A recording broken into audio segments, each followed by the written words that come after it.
కౌన్సిలర్లకు, ఎంపీటీసీలకు, మా కార్యకర్తలకు, నాయకులకు ప్రతి ఒక్కరికి నా నమస్కారాలు తెలియజేస్తున్నాను.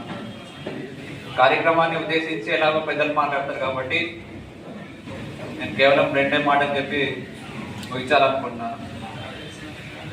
రాబోయే రోజుల్లో పార్టీ కోసం అంటే 2019 నుంచి 2020 వరకు ఎన్నో ఇబ్బందులు అంటే ఇబ్బందులు కాదు కానీ నా నుంచి తెలుసో తెలియకో మా కార్యకర్తలు కానీ నాయకులు కానీ ఇబ్బంది పడవచ్చు, అది నాకు తెలీదు.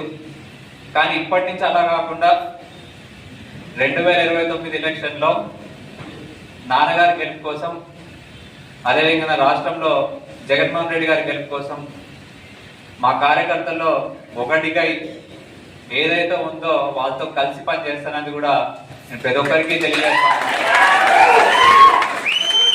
గతంలో 2004 ముందు నాన్న ఫస్ట్ టైం కంటెస్ట్ చేసినప్పుడు విలేజ్ల వారీగా, వార్డుల వారీగా ఎక్కడైతే పోయి గ్రూప్ ని గ్యాదర్ చేసినారో ఇప్పుడు కూడా ఈ 2029 ఎలక్షన్లకు కూడా నేను అదే విధంగా విలేజ్ల నుంచి, వార్డు నుంచి, ప్రతి ఒక్క గల్లీ నుంచి మా నాయకులతో కలిసి పనిచేసి అంటే జీరో నుంచే మొదలు పెడతాం మీలాగా కార్యకర్త లాగానే నేను తెలియజేయాలనుకుని మరొకసారి తెలియజేస్తా ఉన్నాను.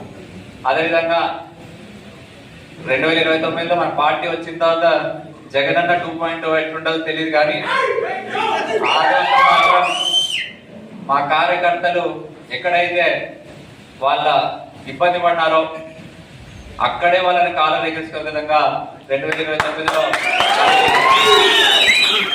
ప్రతి ఒక్కరిని తల ఎత్తుకొని కాలం ఎగరేసుకునే విధంగా మేము ఎవరు అంటే జగన్మోహన్ రెడ్డి గారు, సాయి ప్రసాద్ రెడ్డి గారు కాదు, వైఎస్ఆర్ కాంగ్రెస్ పార్టీ నాయకులని చెప్పుకునే విధంగా కూడా మీ అందరినీ కూడా ఎక్కడైతే ఇబ్బందులు పడ్డారో అక్కడే నిలబెడతానని కూడా నేను ప్రతి ఒక్కరికి తెలియజేసుకుంటూ ఆయన అవకాశం ఇచ్చినందుకు ధన్యవాదాలు తెలియజేస్తాను.